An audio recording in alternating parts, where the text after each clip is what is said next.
Bulletin का आगाज करें। सबसे पहले खबर दें, पंजाब पुलिस का चौधरी परवेज इलाही को गिरफ्तार करने के लिए ऑपरेशन तकरीबन 8 घंटे बाद खत्म कर दिया गया। रात गए पुलिस ने लाहौर में उनके घर पर धावा बोला, बख्तरबंद गाड़ी से मेन गेट तोड़कर अंदर घुस गई। 27 अफराद को हिरासत में लिया, ताहम चौधरी परवेज इलाही को गिरफ्तार नहीं किया जा सका। घर के अंदर से होने वाले पथराव के बायस पुलिस एहलकार जख्मी भी हुए। तफसीलात जानते हैं जाहिद शेरवानी की रिपोर्ट में। चौधरी परवेज इलाही की गिरफ्तारी के लिए पुलिस और एंटी करप्शन हक्काम का ऑपरेशन तकरीबन 8 घंटे जारी रहने के बाद बिलाखिर खत्म हो गया। रात 10 बजे शुरू किया जाने वाला ऑपरेशन सुबह 6 बजे के करीब खत्म किया गया। पुलिस ने चौधरी परवेज इलाही के साहिबजादे रासिक इलाही के घर की तलाशी भी ली। ऑपरेशन के दौरान 27 अफराद को हिरासत में लिया गया, ताहम चौधरी परवेज इलाही को गिरफ्तार न किया जा सका। एंटी करप्शन की टीम रात गए पुलिस के हमरा गुलबर्ग में चौधरी परवेज इलाही के घर पहुंची। मकसद गुजरांवाला में दर्ज मुकदमे में गिरफ्तारी। परवेज इलाही के वकला ने बताया, चौधरी परवेज इलाही इस केस में 6 मई तक जमानत पर हैं। लाहौर हाई कोर्ट के जस्टिस तारिक सलीम शेख साहब की कोर्ट के अंदर 28185 of 2023 bail petition Chaudhry Parvez Elahi साहब ने फाइल की प्रोटेक्टिव, और जस्टिस तारिक सलीम शेख साहब ने 6 मई तक उनको प्रोटेक्टिव बेल दी कि इस दौरान वो जाकर अपनी नीचे कोर्ट से बेल करवा सकते हैं। परवेज इलाही के वकला और एंटी करप्शन टीम के दरमियान मुज़ाकरात नाकाम हुए तो पुलिस ने परवेज इलाही की रिहाइशगाह के मरकजी गेट पर धावा बोल दिया। पुलिस को रोकने के लिए घर के अंदर से पथराव किया गया, पानी फेंका गया, मरकजी गेट के नीचे आग भी लगाई गई, लेकिन पुलिस एहलकार दीवार फलांग कर घर में दाखिल हो गए। घर के अंदर से होने वाले पथराव के बायस पुलिस एहलकार जख्मी हो गया। पुलिस एहलकार बख्तरबंद गाड़ी की मदद से मेन गेट तोड़कर अंदर घुसे और मुतअद्दिद मुलाजमीन को हिरासत में ले लिया। पुलिस ने घर का अंदरूनी दरवाजा खोलने के लिए शीशे भी तोड़ दिए। पुलिस कार्रवाई के दौरान चौधरी शुजाअत के साहबजादे चौधरी सालिक और शाफे हुसैन भी पुलिस एहलकारों को अंदरूनी हिस्से में जाने से रोकते रहे।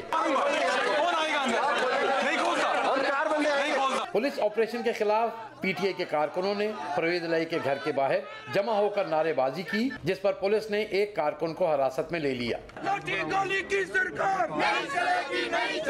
SP model town Ammara Shirazi ने लेडीज पुलिस के हमरा चौधरी परवेज इलाही और रासिक इलाही की रिहाइश गाँव के अंदरूनी हिस्सों की तलाशी ली। कार्रवाई के दौरान पुलिस ने ज़हूर इलाही रोड को बंद किए रखा।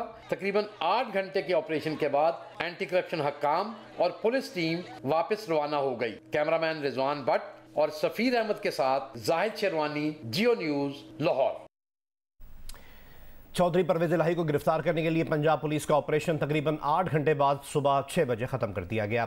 रात गए पुलिस ने लाहौर में उनके घर पर धावा बोला था, बख्तरबंद गाड़ी से मेन गेट तोड़कर अंदर घुस गई। 27 अफराद को हिरासत में लिया, ताहम चौधरी परवेज इलाही को गिरफ्तार न किया जा सका। पुलिस को रोकने के लिए घर के अंदर से पथराव किया गया, पानी भी फेंका गया। तफसील जानेंगे जियो न्यूज की नुमाइंदा नवीन अली से। नवीन, बताएगा अब ताज़ा सूरत हाल क्या है और क्या पुलिस परवेज इलाही के घर के बाहर से वापस चली गई है? जी बिल्कुल, इस वक्त मैं ज़हूर इलाही रोड पर चौधरी परवेज इलाही की रिहाइश गाह के बाहर मौजूद हूँ और मेरे पीछे जो है वो चौधरी परवेज इलाही के घर का मरकजी गेट मौजूद है, जहाँ पर रात को पुलिस ने तकरीबन 10 बजे के करीब यहाँ पर दावा बोला था और 10 बजे के करीब शुरू होने वाला ऑपरेशन सुबह तकरीबन 6 बजे तक चलता रहा, यानी 8 घंटे तक ये ऑपरेशन जारी रहा। और जो मरकजी गेट है इसको बख्तरबंद गाड़ी से तोड़ने की कोशिश की गई। जब ये दरवाज़ा तो नहीं टूटा, लेकिन जो दरवाजे का लॉक था वो टूट गया, जिसके बाद ये गेट खुल गया। उसके बाद पुलिस अंदर गई और लेडीज पुलिस के हमरा जो है घर की तलाशी ली गई। और ये इतना ही नहीं, जो मरकजी गेट का शीशा है वो टूट गया। तकरीबन 8 घंटे तक ये ऑपरेशन चलता रहा।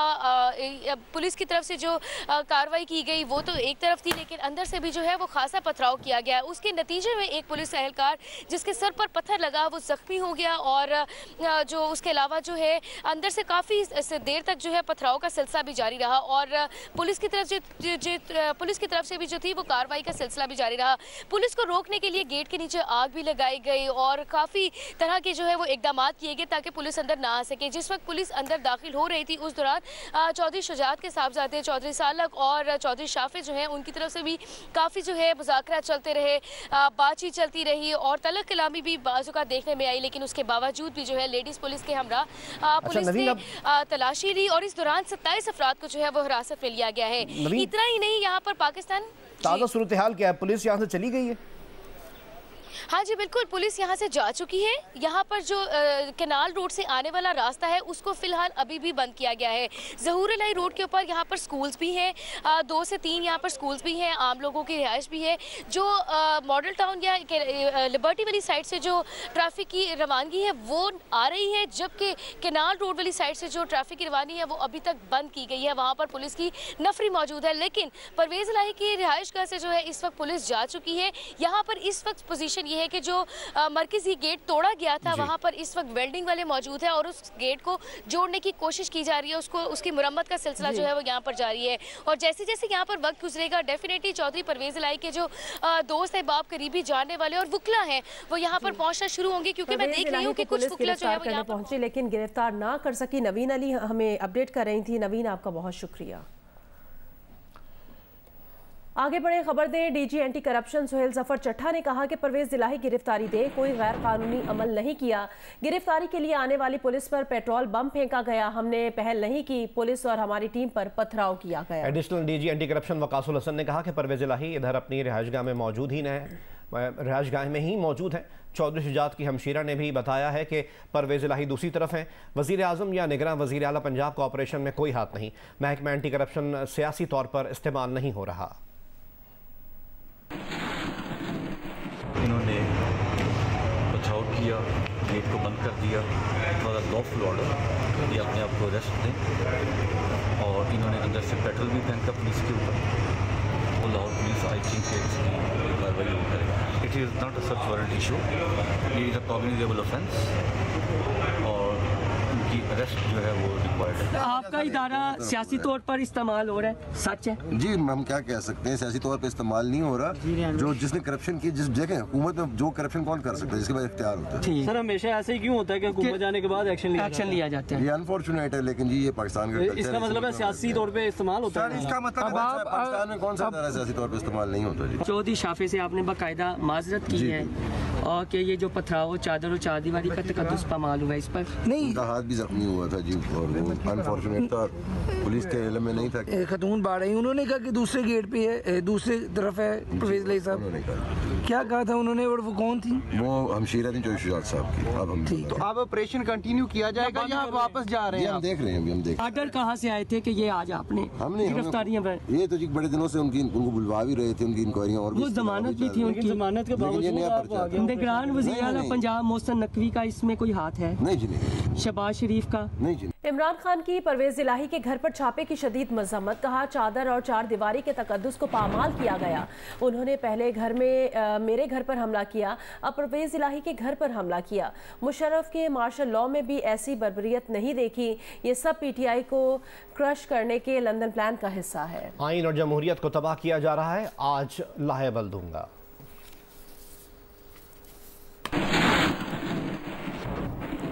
वज़ीर इत्तलात सिंध शर्जील नामिमन ने इमरान खान को जवाब देते हुए कहा है कि जब तुम्हारे दौर में पुलिस आती थी तो हमारे लीडर गिरफ्तारियां देते थे। तुम्हारे और परवेज़ इलाही की तरह डरपोक बनकर भाग नहीं जाते थे। मनी लॉन्ड्रिंग के डिक्लेयर्ड शहंशाह तो इमरान खान खुद हैं। इलेक्शन कमीशन के फैसले ने इनके चेहरे से शराफत और ईमानदारी का नकाब उतार दिया। शर्जील मेमन ने कहा गोगी और उस्मान बुज़दार के जरिए अरबों रुपए बनी गाला में जमा किए गए। इस तारीखी करप्शन का हिसाब तुम जैसे डाकुओं को देना पड़ेगा।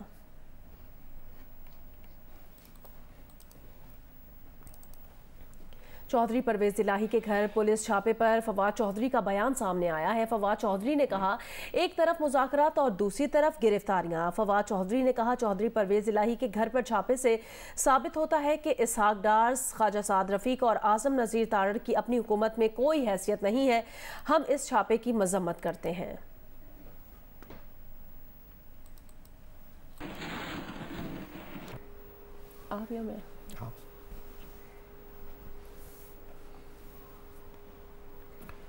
पाकिस्तान ने अगले 10 साल तक तुर्की से 133 अशिया की दरामद पर कस्टम ड्यूटी और एडिशनल कस्टम ड्यूटी खत्म करने का फैसला किया है। फेडरल बोर्ड ऑफ रेवेन्यू ने इस सिलसिले में नोटिफिकेशन जारी कर दिया और इस फैसले का इतलाक 1 मई 2023 से शुरू हो जाएगा। जिन अशिया पर ड्यूटी खत्म की गई है इनमें ग्लूकोज सिरप, मुख्तलिफ फ्लेवर पाउडर, कुत्तों और बिल्ली की खुराक भी शामिल है। FBI की तरफ से जारी करदा नोटिफिकेशन के मुताबिक कॉर्नफ्लेक्स, मच्छर मार स्प्रे, इलेक्ट्रिक ओवन समेत 133 अशिया पर छूट दी गई है। ग्लूकोज और ग्लूकोज सिरप पर एडिशनल कस्टम ड्यूटी 5.83% से कम करके 0 कर दी जाएगी। मुख्तलिफ फ्लेवरिंग पाउडर पर भी कस्टम ड्यूटी 16.67% से कम करके 0 कर दी जाएगी। आंखों के लिए मुख्तलिफ ड्रॉप्स पर 5.83% एडिशनल कस्टम ड्यूटी आयद है, ये भी कम करके 0 कर दी जाएगी। इसके अलावा मच्छर मार स्प्रे, इलेक्ट्रिक ओवन पर एडिशनल कस्टम ड्यूटी की शरह 0 कर दी जाएगी।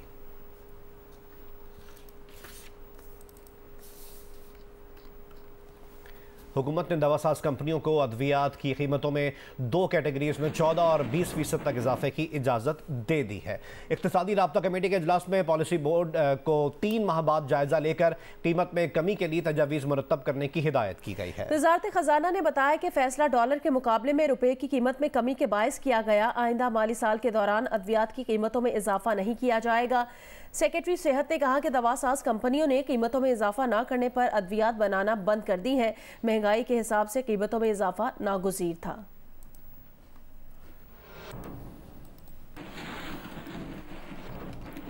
इदारा शुमारियात ने मरदमशुमारी में 5वीं बार तौसी कर दी। अब आखिरी तारीख 15 मई होगी। पार्लिमानी जमातों को ब्रीफिंग में बताया गया कि अब तक के दादोशुमार के मुताबिक पाकिस्तान की आबादी 23,74,48,241 हो चुकी है। जरमीन ज़हरा हमें रिपोर्ट करेंगी।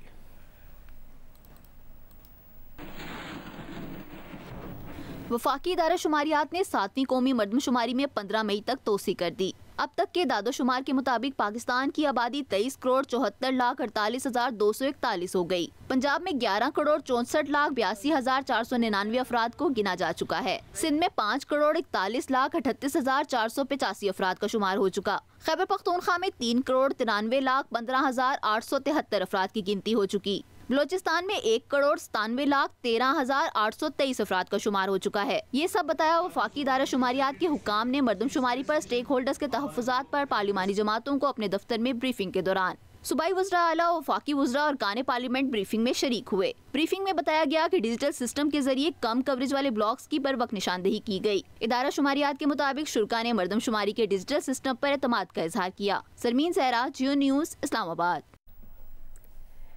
एहसन इकबाल का कहना है कि मुल्क के बड़े शहरों में मरदमशुमारी का अमल सुस्त रवि का शिकार है। जमात इस्लामी कराची के अमीर हाफिज नईमुर रहमान कहते हैं कराची में अब तक पूरे लोग नहीं गिने जा सके हैं। मुल्क भर में अर्बन एरियाज हैं, उनमें जो काउंटिंग का अमल है वो निस्बतन सुस्त रवि का शिकार है, जिसमें कराची, हैदराबाद, लाहौर, गुजरांवाला, रावलपिंडी, इस्लामाबाद, जो हमारे बड़े अर्बन सेंटर्स हैं, इनके अंदर जो गिनती का अमल है उसमें सुस्त रवि है और पूरी काउंटिंग नज़र नहीं आ रही। PBS ने जाकर वहाँ पर चेक किया अपने कॉम्बिंग एक्शन से, सर्वे से, उससे बात पता चली कि तकरीबन आधा शहर अभी काउंट नहीं हुआ है और सबसे बड़ा इशू खाना शुमारी का है। हाई राइज बिल्डिंग की बात भी आ गई है। अगर 41,000 बिल्डिंग हाई राइज पूरे पाकिस्तान में है इनके डेटा के मुताबिक, तो 32,000 कराची में, हमारा ख्याल है इससे भी ज़्यादा है।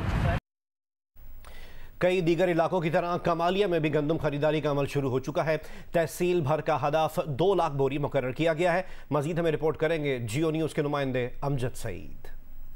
बिल्कुल हुकूमत पंजाब की हदायत की रोशनी में कमालिया में गंदम की ख़रीदारी का अमल शुरू कर दिया गया है। अब तक 50,000 से ज़ायद गंदम की बोरी ख़रीद की जा चुकी है। इस मरतबा कमालिया में 2 लाख बोरी गंदम की ख़रीद का टारगेट रखा गया है। गंदम की ख़रीदारी का अमल सुबह से लेकर रात गे तक जारी रहता है।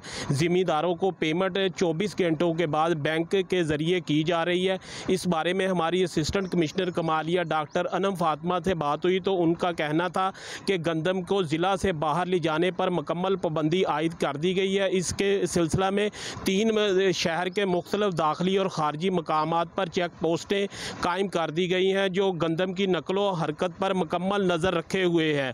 और इसके साथ साथ जो ज़ख़ीरा अंदोज़ों से गंदम 10,000 बोरी बरामद की गई है वो भी लेकर गंदम ख़रीदारी मराकज़ में जमा करवा दी गई है। ताहम इस बारे में शहरियों का कहना है कि हुकूमत की जानिब से फ़ी घर को 25 मन गंदम रखने की इजाज़त दी गई है जो कि नाकाफ़ी है, इसकी मिकदार में इजाफ़ा किया जाए। जी।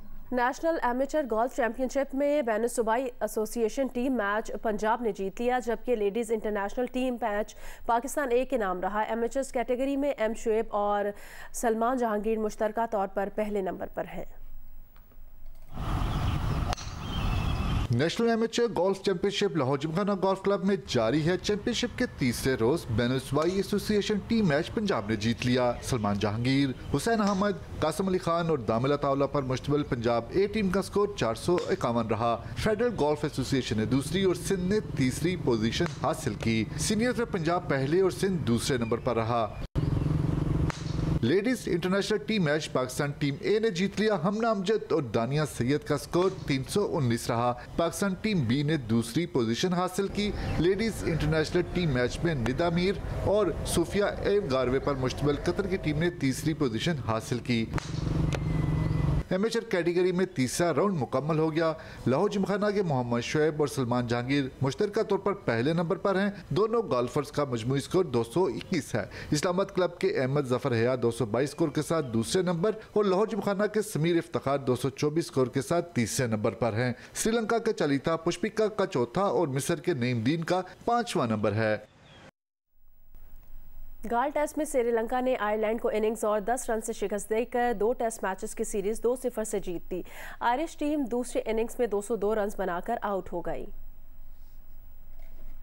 टेस्ट के आखिरी दिन आयरलैंड की टीम अपनी दूसरी इनिंग्स में 202 रन बनाकर आउट हो गई। हैरी टकर्स 85 रन बनाकर नुमायर रहे। रमेश मेंडिस ने 5 खिलाड़ियों को आउट किया। श्रीलंका ने टेस्ट इनिंग्स और 10 रन से जीतकर 2 टेस्ट मैचेस की सीरीज में 2-0 से कामयाबी हासिल की।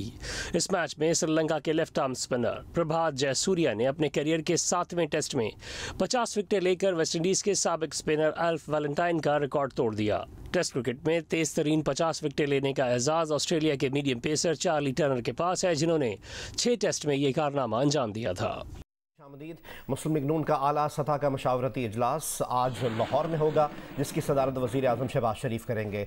ज़राए के मुताबिक वज़ीर आज़म शहबाज शरीफ की ज़ेर सदारत मुस्लिम लीग नून की सीनियर क़यादत का मशावरती इजलास आज मॉरल टाउन में होगा जिसमें PTI से होने वाले मुज़ाकरात और आम इंतख़ाबात की मुत्तफ़िक़ा तारीख़ देने समेत दीगर अहम उमूर पर मुशावरत होगी।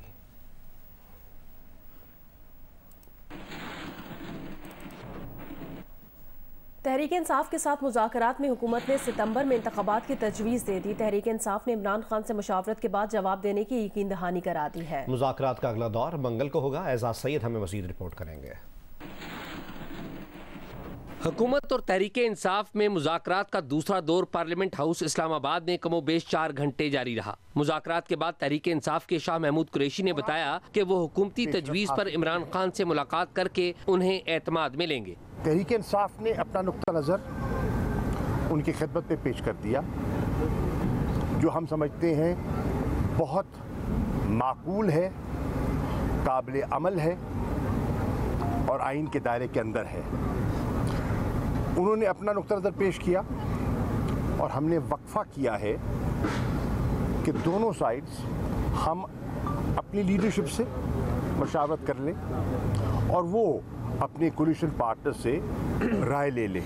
हुकूमती मुज़ाकराती टीम के सरबराह वज़ीर ख़जाना इसहाक डार ने मीडिया को बताया कि फ़रीक़ैन अपने अपने रहनुमाओं से मुशावरत के बाद मंगल को दोबारा मिल बैठेंगे। आज की तमाम जो प्रोग्रेस है वो लीडरशिप दोनों साइड अपने अपने साइड पे जाके शेयर करेगी और चूँकि बीच में 1 मई की छुट्टी भी है तो ट्यूसडे इंशाल्लाह 11 बजे हम यहाँ मिलेंगे तो ऑलमोस्ट फाइनल राउंड के लिए। जराए ने जियो न्यूज को बताया है हुकूमत सितंबर में कौमी और सूबाई असम्बलियों के एक ही वक्त इंतखाबात चाहती है, जबकि PTI वफद ने ये इंतखाबात जुलाई में कराने पर जोर दिया। मुज़ाकरात के दौरान MQM की किश्वर ज़ारा ने फ्रीकैन को आपस में मामला तय करने की तलकीन करते हुए कहा, कहीं ऐसा न हो कि दरमियान वाले आ जाएं तो फिर सब रोते रहें। कैमरामैन शहजाद रफीक और साथी रिपोर्टर हैदर शिराजी के हमरा एजाज सैयद, जियो न्यूज, इस्लामाबाद।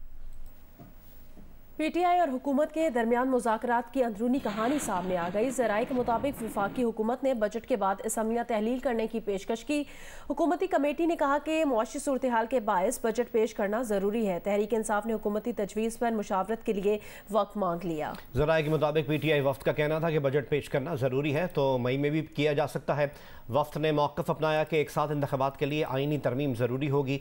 हुकूमत ने जवाब दिया कि इत्तेफ़ाक़ राय हो गया तो कानूनी और आइनी रुकावटें दूर की जाएंगी। ज़राए के मुताबिक हुकूमत के मुस्बत रवैये की वजह से PTI मुज़ाकरात आगे बढ़ाने पर रज़ामंद है। आइंदा इजलास में ब्रेक थ्रू और मुआहदे के ज़ामिन के मामलात पर गौर का इम्कान है।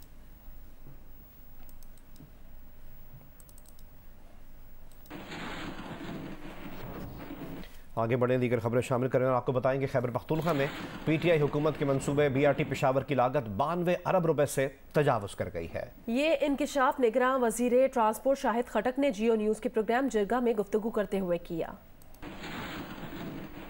BRT पेशावर पे कितना खर्चा आया है? अभी तक ये फाइनल नहीं हुआ, तो ये 92 अरब रुपए हैं जी। 92 अरब जी BRT का 92 अरब समथिंग जी, यानी से 93 अरब तक जा चुका है। बिल्कुल जी, जा चुका है, ऑन रिकॉर्ड है सर मेरे पास। और ये सारा कर्जा है एशियन डेवलपमेंट बैंक का सूद पे और ये हमारी जनरेशन और हमारी प्रोविंस वो अदा करेगी। अभी तक मुकम्मल नहीं हुआ है। प्लाजे हैं वो अभी तक उसमें 30% काम हुआ है मोस्टली। इसको कंप्लीट करने में तकरीबन 12 अरब 13 अरब रुपये इन्होंने और कुछ अरेंज करने हैं। इनकी BRT कितनी है और लाहौर की कितनी? सर ये जो कह रहे थे कि 27, तो वो एक्चुअल ग्राउंड पे 27 नहीं है। उसमें ये है कि एग्जिस्टिंग जो रोड्स हैं हमारे उसको मिला के, बल्कि वो कई मीलों पे हैं, किलोमीटर्स पे हैं, वो उनको मिला के इन्होंने 27 किलोमीटर उसको बनाया है। इमरान खान ने कहा है ना हम सब्सिडी नहीं देंगे और कमाई करेगी। तकरीबन 3 अरब रुपए हमारे जा रहे हैं सब्सिडी या उसके नुकसान में। और मैं सर आपको 3 अरब रुपए सालाना हुकूमत सब्सिडी दे रही है। कमाई वो कितना कर रही है? 4,80,000 लोगों के ट्रैवल करने की इन्होंने वो उस पर बनाई थी, बेस किया था। और अभी उस पर जो मैक्सिमम जो यानी जो हमारे पीक आवर्स होते हैं, यानी जो उसमें हमने जो रिकॉर्डेड है वो 2,60,000 या 50,000 उसमें लोग ट्रैवल करते हैं। और ये बैंक ऑफ वेस्ट इंडीज़ का क्या चक्कर था? Sir bank of West Indies का जब सर ये बिडिंग पर बात आ गई तो वो इन्होंने जी वेस्ट इंडीज़ बैंक की एक अपने खुद से वो टाइप करके वो टेंडर के साथ लगाई। जेन्युइन नहीं थी? नहीं सर वो जेन्युइन नहीं, बल्कि जब नैब ने उसकी इंक्वायरी की तो वो बैंक सर कोई दुनिया में एग्जिस्ट नहीं कर रहा। फैसलाबाद में तहफ़्फ़ुज़ मरकज़ 2 माह से ख्वाजा सराओं को महफूज माहौल फराहम करने के लिए सरगर्म है। ख्वाजा सरा तहफ़्फ़ुज़ मरकज़ की कारकर्दगी के बारे में क्या राय रखते हैं, ये बताएंगे इरफानुल्लाह। सारा लाल भी उन 152 ख्वाजा सराओं में शामिल हैं जिन्होंने गुज़िश्ता 2 माह में अदम तहफ़्फ़ुज़, जबर और जुल्म के खिलाफ फैसलाबाद तहफ़्फ़ुज़ मरकज़ का सहारा लिया है। सारा का कहना है कि पुलिस ने फौरी दाद रसी की और इनका मसला हल करके तहफ़्फ़ुज़ का एहसास दिलाया है। उन्होंने बहुत ही दिल से मेरी बात सुनी है और उन्होंने फिर उस पर उसी वक्त एक्शन लिया है अल्हम्दुलिल्लाह। अब मुझे ऐसा कोई भी फ़ोन नहीं आ रहा, फ़ोन आ रहे थे, धमकियाँ आ रही थी, धमकियाँ में ऐसे कर देंगे, ये कर देंगे, टेंड कर देंगे। एप्लीकेशन 152 एप्लीकेशंस आ चुकी हैं और उनमें से 3 FIR हैं और उस पर काम हो गया है और इंशाल्लाह उनको तहफ़्फ़ुज़ मिल रहा है। CPO फैसलाबाद कहते हैं कि तहफ़्फ़ुज़ सेंटर की अवलीन तरजीह ही ख्वाजा सराओं को अदम तहफ़्फ़ुज़ के एहसास से निकालना और फौरी इंसाफ फराहम करना है। मुख्तलिफ इसके TORs हैं, SOPs हैं। सबसे पहला इसका एक जो हिस्सा है वो है जेंडर, जो हमारे ट्रांसजेंडर ट्रांसजेंडर की उनकी हिफाजत के लिए, उनके इश्यूज़ को देखने के लिए, उनके इश्यूज़ को हल करने के लिए इसमें तहफ़्फ़ुज़ मरकज़ को बनाया गया है। शिकायत लेकर आने वाले ख्वाजा सराओं की फौरी दादरसी से तहफ़्फ़ुज़ मरकज़ इस तबके के लिए अदम तहफ़्फ़ुज़ के एहसास से निकलने में मावन साबित हो रहा है। कैमरामैन मोहम्मद उस्मान के साथ इरफानुल्लाह, जियो न्यूज़, फैसलाबाद।